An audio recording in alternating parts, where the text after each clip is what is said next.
हाँ तो आ जाइए 12th क्लास वाले बच्चों। बहुत दिन हो गए आपकी क्लास भी नहीं ले पाई है। क्या बताएं, कुछ परेशानियां थी, कुछ काम था, इसलिए खेतों में भी काम था, वैसे भी कहीं गया था मैं बाहर, इसलिए आपके लिए कुछ दिनों वीडियो नहीं डाल पाया मैं, उसके लिए आई एम सॉरी। तो आज टॉपिक है हमारा वैद्युत द्विध्रुव के कारण वैद्युत क्षेत्र की तीव्रता, यानी कि intensity of electric field due to an electric dipole, जो अक्षीय रेखा पर है एंड डाउन पोजीशन में। ठीक है, तो शुरू करने से पहले आप लोगों से ये रिक्वेस्ट है कि वीडियो को लाइक कर दिया करो और चैनल सब्सक्राइब कर लो और वीडियो कमेंट और शेयर करो। ठीक है, ताकि आपके दोस्तों शेयर करोगे तो आपके दोस्त भी देख लेंगे। भाई इतने कम से कम खुदगर्ज मत बनो कि आप ही देख लो, भाई अपने दोस्तों का भी बना। माइक थोड़ा पास कर लेता हूँ, आवाज तो वॉइस क्लियर आ रही होगी ना। तो चित्र बनाते हैं पहले, इससे पहले वाली वीडियो ने आप लोगों ने नहीं देखी है तो इस वीडियो में उस वीडियो का लिंक मिलेगा इस वीडियो के डिस्क्रिप्शन में, आप लोग इसके द्वारा वो वीडियो भी देख सकते हो। ठीक है, तो उस वीडियो में जो आपने देखा था द्विध्रुव, वैद्युत द्विध्रुव, तो कैसा था? ऐसा ही दो था वैद्युत द्विध्रुव। यहाँ से बनाते हैं, ठीक है। वैद्युत द्विध्रुव यही तो था जिसके दो ध्रुव थे। ठीक है, दो ध्रुव थे, इसका नाम है ए, इसका नाम मान लो, सॉरी ऊपर लिखेंगे, इसका नाम ए, इसका बी। ठीक है, और मान लीजिए यहाँ कोई आवेश है माइनस क्यू, यहाँ आवेश है प्लस क्यू। ठीक है, यहाँ बीच में बिंदु है ओ। ठीक है, ये थोड़ा नीचे बनाता हूँ। ठीक है, और यहाँ से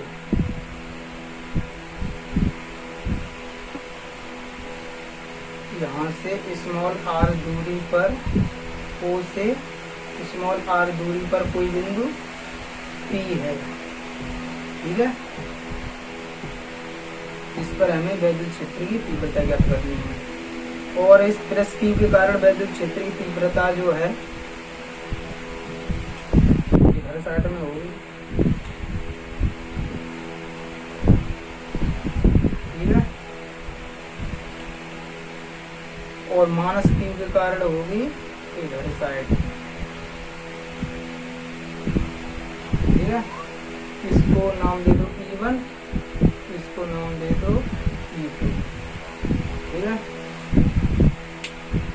और इसके बीच की दूरी जो है ना, इसके बीच की दूरी है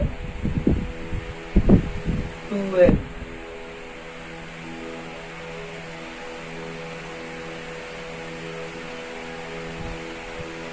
ठीक है, L यहाँ तक की दूरी है, L यहाँ तक की दूरी है, मिला के 2L हो गई। ठीक है, तो अब आप लोग इसकी थ्योरी लिखना चाहते हो तो मैं यहाँ तो नहीं लिख पाऊंगा क्योंकि ये बहुत बड़ा हो जाएगा, ये डेरिवेशन यहाँ बन नहीं पाएगा। तो मैं क्या करता हूँ, आप लोगों को बोल देता हूँ, थ्योरी कहीं अलग से नहीं, इसी में से बन जाती है। देखो ध्यान दो, अगर आप लोग ये चित्र समझ गए तो थ्योरी तो आप लोग चुटकियों में बना दोगे। भाई देखिए, ऐसे मैं बोल रहा हूँ, आप लोग थ्योरी लिखिए। देखिए, माना ए बी कोई द्विध्रुव है, माना ए बी कोई वैद्युत द्विध्रुव है जिसके बिंदु ए पर माइनस क्यू आवेश, इसके बिंदु बी पर प्लस क्यू आवेश। ठीक है, तथा इन दोनों आवेशों के बीच की दूरी 2L है। जो मैं बोल रहा हूँ आप लोग कॉपी पर नोट करते जाइए। मैंने अभी बोला कि इन दोनों आवेशों के बीच की दूरी 2L है तथा बिंदु O से, ये जो बिंदु लिख रहा है, इस बिंदु O से स्मॉल r दूरी पर कोई बिंदु P है, जिस बिंदु P पर हमें वैद्युत क्षेत्र की तीव्रता ज्ञात करनी है। यहाँ तक लिख लिया, अब आगे लिखिए। प्लस क्यू आवेश के कारण विद्युत क्षेत्र की तीव्रता E1 है तथा माइनस क्यू आवेश के कारण विद्युत क्षेत्र की तीव्रता E2 है। ठीक है, यहाँ तक लिख लिया। अब आगे करते हैं सॉल्व। देखिए मैंने आपको बताया कि ये जो प्लस क्यू आवेश के कारण विद्युत क्षेत्र की तीव्रता E1 है, इससे पहले आपने एक टॉपिक पढ़ा होगा विद्युत क्षेत्र की तीव्रता। उसमें क्या होता था, उसकी जो विद्युत क्षेत्र की दिशा जो होती थी वो कहाँ होती थी, प्लस क्यू आवेश से माइनस क्यू आवेश की ओर। ठीक है, प्लस से माइनस की ओर। लेकिन इस वैद्युत द्विध्रुव में उसका अपोजिट होता है। वैद्युत क्षेत्र की तीव्रता का इसमें वैद्युत द्विध्रुव में अपोजिट होता है। इस वैद्युत द्विध्रुव में क्या होता है, माइनस से प्लस की ओर वैद्युत क्षेत्र की तीव्रता की दिशा होती है। तो इसकी दिशा प्लस की होगी E1, ठीक है, और इस माइनस की होगी E2, यानी इधर साइड में। ठीक है, तो अब आप लोग ध्यान दीजिए कि अब हमें बिंदु P पर परिणामी वैद्युत क्षेत्र की तीव्रता ज्ञात करनी है। भाई हमें तो इस बिंदु पर वैद्युत क्षेत्र की तीव्रता ज्ञात करनी है। ठीक है, तो कैसे ज्ञात करेंगे, मान लो यहाँ हमें E परिणामी वैद्युत क्षेत्र की तीव्रता को दर्शाते हैं E से, हमें E ज्ञात करना है। तो हमें E ज्ञात करने के लिए इस E1 में से E2 को हटा देते हैं। भाई निकल आएगी। क्यों, इसमें से क्यों हटाएंगे, भाई ये बड़ा है ना, इससे बड़े में से छोटे को हटाते हैं हमेशा। ठीक है, तो E बराबर E1 माइनस E2। ठीक है, हमें परिणामी वैद्युत क्षेत्र की तीव्रता बिंदु P पर ज्ञात करनी है। तो परिणामी वैद्युत क्षेत्र की तीव्रता को मैंने E से दर्शाया। ठीक है, अब E1 में से E2 को घटा दिया।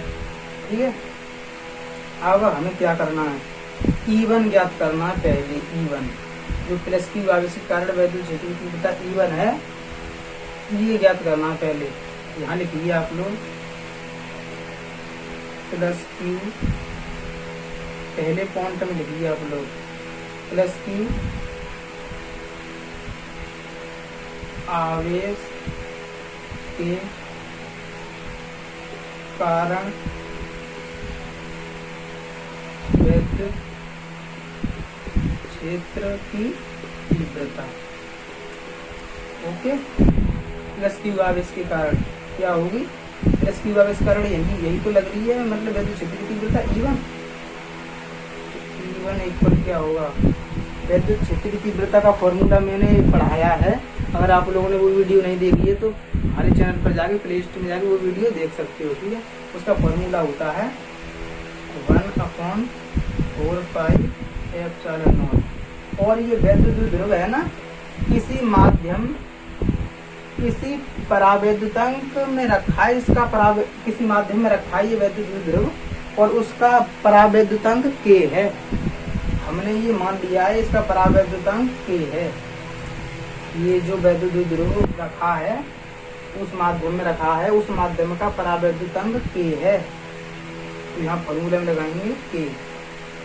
ठीक है, तो उसका फॉर्मूला यही तो होता था Q/R²। ठीक है, R² होता था। तो अब यहाँ क्या करोगे आप लोग, इस R की जगह पे क्या लगाओगे मालूम है, R तो भाई बिंदु O से P तक की दूरी है। ठीक है, हमें तो E1 तक की दूरी चाहिए, नहीं हमें भाई बिंदु P से O तक की दूरी है, हमें तो प्लस क्यू आवेश तक की दूरी चाहिए ना। प्लस क्यू आवेश के कारण वैद्युत क्षेत्र की तीव्रता ये ज्ञात करनी है हमें। तो ये तो O तक की दूरी है, हम प्लस क्यू आवेश तक की चाहिए। क्या करेंगे, इस R में से L को घटा देते हैं, यहाँ तक की दूरी निकल आएगी, है ना। तो क्या करेंगे, E1 equal 1/4 pi epsilon K Q/R की जगह पे क्या लेंगे, R माइनस L का होल स्क्वायर। ठीक है, इसको डाल लो समीकरण फर्स्ट। अब माइनस क्यू आवेश के कारण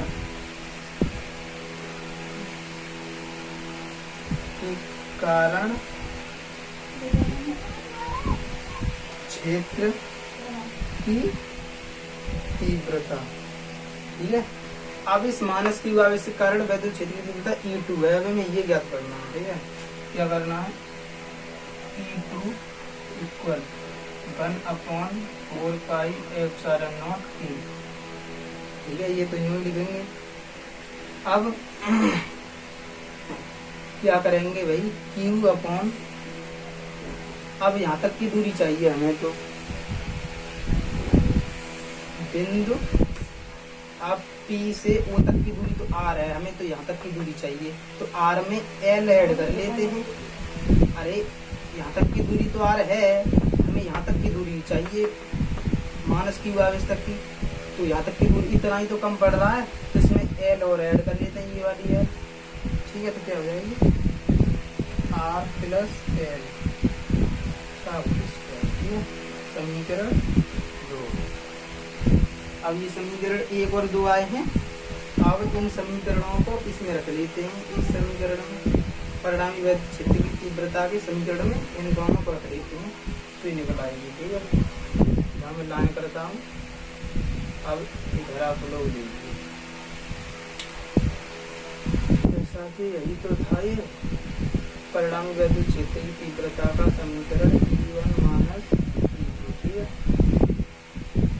तो E1 की वैल्यू क्या है, यही तो है, तो ये रख लो 1/4πε0T into Q upon R minus L का होल स्क्वायर। ठीक है, माइनस E2 की वैल्यू यहाँ से रख लो 1/4πε0 1/4πε0T into Q upon R plus L का होल स्क्वायर। ठीक है, E1 का मान रख लिया, E2 का मान रख लिया, E बराबर हमें निकाल रहे हैं। ठीक है, तो क्या करेंगे, यहाँ से कॉमन ले लेंगे, क्या कॉमन आ रहा है, अब देखो Q इसमें भी है, Q इसमें भी है। ठीक है, और 4πε0 के 4πε0 इसमें भी है, तो कॉमन ले लेते हैं, ले लो। Q पर दोनों में है, तो वो देख लीजिए हम दोनों में से कॉमन। ठीक है, तो 4πε0 के इसमें भी है, तो यहाँ लिख लो 4πε0 के लिए तो नियतांक है। ठीक है, ये कॉमन ले लिया हमने, यहाँ क्या बचा, Q कॉमन ले ली, तो यहाँ तो ये बचा ना 1/R माइनस L का होल स्क्वायर, माइनस यहाँ भी 1 बचा, फिर R प्लस L का होल स्क्वायर। ठीक है, ओके, आवाज आ रही है। अब क्या करेंगे, अब इसको सॉल्व करेंगे, ये तो यूं के त्यों रखो। ठीक है, 1/4πε0 भाई, इतना तो आप लोग सीख चुके हो, सॉल्विंग करना, गणित तो आप लोग जानते ही हो, और ना भी जानते हो फिर भी दो बार में भी समझ आ जाए। अब इसका एलसीएम लेंगे, ये तो जानते हो ना, एलसीएम लेना बचपन में पढ़ा होगा। एलसीएम क्या आएगा, इसका दोनों को उठा लो, यहाँ R माइनस L का whole square into R plus L का होल स्क्वायर, ये एलसीएम ले लिया हमने। अब इससे तो ये कट जाएगा, तो R प्लस L का होल स्क्वायर ये आ जाएगा ऊपर, R प्लस L का होल स्क्वायर। ठीक है, अब इससे प्लस वाला कट जाएगा, तो माइनस वाला आ जाएगा, R माइनस L का होल स्क्वायर। ठीक है, उसका बताना। अब इनको खोल लो, इस ये फॉर्मूला होता है, चलिए ये तार हो। ठीक है, Q अपॉन 4πε0T,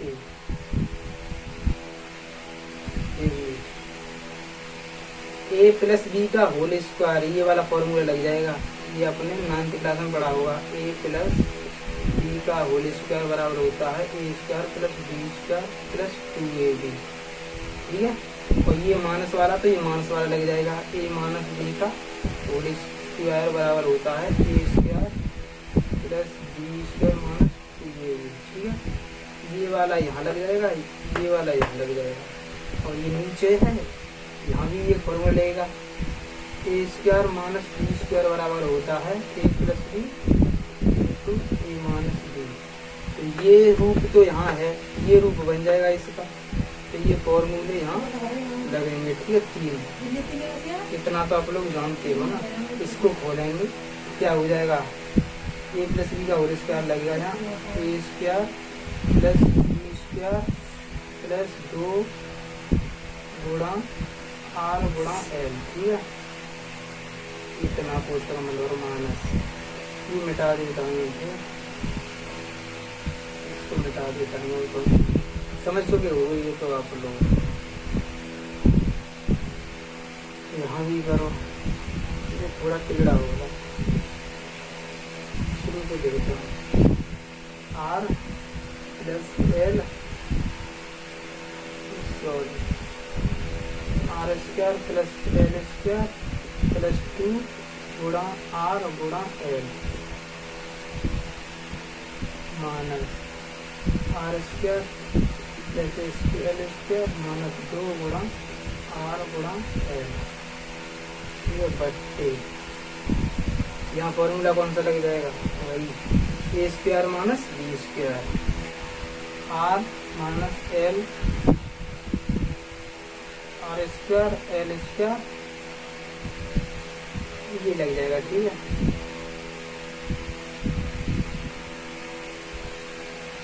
अब कोष्टक भरिए,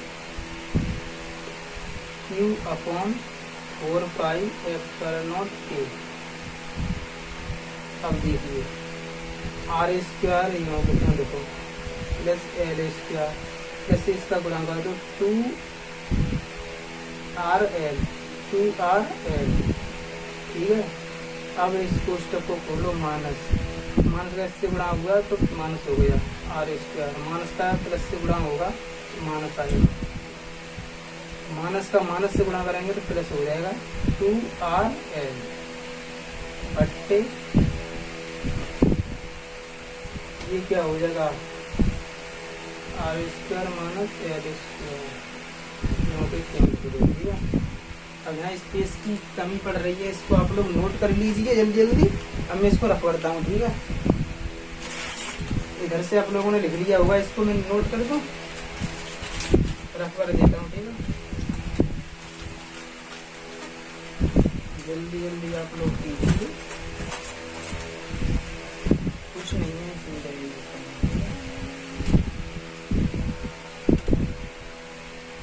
तो यहाँ पे लिखिए Q upon 4 pi epsilon naught के। ठीक है, अब देखिए R से R कट गया। ठीक है, L से L कट गया। ठीक है, अब क्या बचा 2RL और 2RL क्या हो गया 4RL। ठीक है, अब R square minus L square का वर्ग। ठीक है, अब यहाँ देखिए ये भाई आर यहाँ से यहाँ तक की दूरी है, आर ओ से पी तक की दूरी है इतना, और एल यहाँ से यहाँ तक की दूरी है। भाई इस आर के सामने एल तो बहुत छोटा है ना, ऐसे समझिए। अब आपके पास एक बाल्टी भर के दूध है, उसमें से हम एक गिलास दूध निकाल ले तो कोई फर्क तो पड़ने वाला नहीं। वही यहाँ समझिए, अगर इस इतनी बड़ी दूरी में से इस आर को निकाल दें तो क्या फर्क पड़ेगा, कुछ नहीं। तो यहाँ आर में से इस एल को निकाल दें, कुछ फर्क नहीं पड़ेगा। तो ये आर है, इस एल को नगण्य मान लेते हैं। ठीक है, यहाँ लिख देते हैं आर के सामने, मतलब एल बहुत छोटा है आर से। ठीक है, आर बड़ा है तो इसके लिए एल को छोड़ देते हैं। ठीक है, Q upon 4 pi epsilon naught के, तो 4RL बट्टे आर पे स्क्वायर है और इस पे भी स्क्वायर है, इसका गुणा करेंगे क्या हो जाएगा 4, गुणा में घाते छिड़ जाती हैं। ठीक है, अब क्या होगा, इस एक आर से ये आर काट दो, क्या बचेगा। अब एक काम करते हैं, Q को अंदर ले लेता हूँ, 1 अपॉन 4 पाई एप्सिलॉन नॉट के। ठीक है, Q को अंदर ले लेता हूँ, क्या हो जाएगा Q इंटू 2 L। ठीक है, इंटू 2 अपॉन R।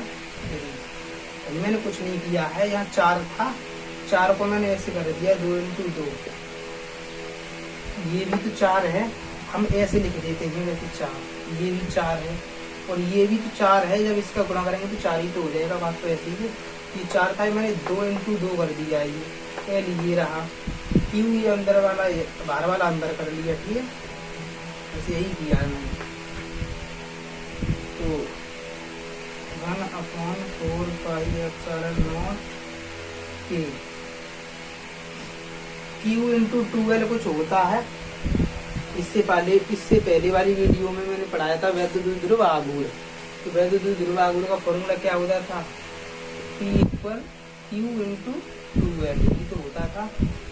तो नहीं देखिए वो वीडियो, इस वीडियो के डिस्क्रिप्शन में लिंक होगा, आप लोग देख लेना। ठीक है, तो इस Q into 2L, Q into 2L है, इसी जगह P रख सकता हूँ, P इंटू 2।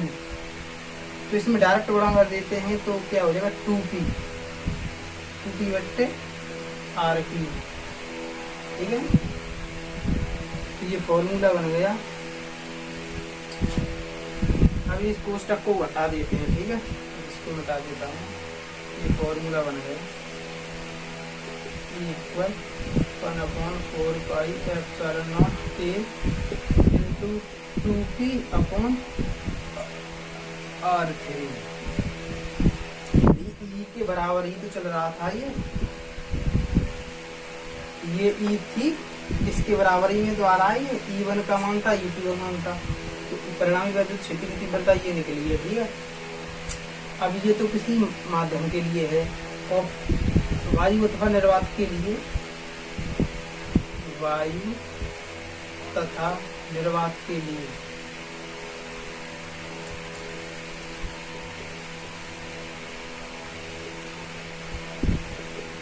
के का मान क्या होता है, होगा नहीं तो क्या हो जाएगा, equal 1/4 pi epsilon not.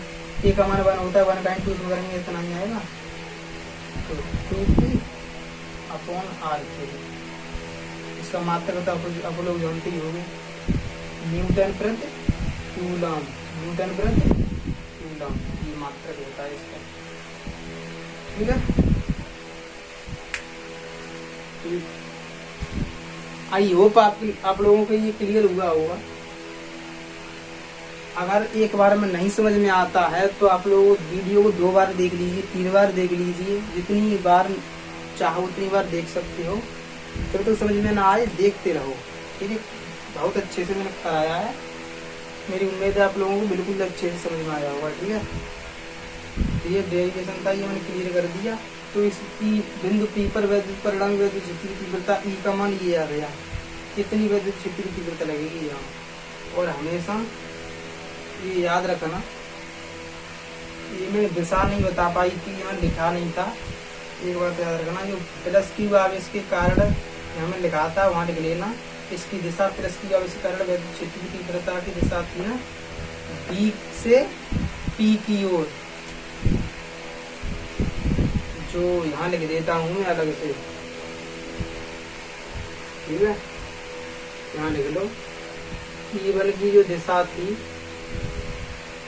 E1 की जो दिशा थी वो थी P से P की ओर। ठीक है, और E2 की जो दिशा है, E2 की यानी कि इसकी दिशा P से B की ओर, P से B की ओर।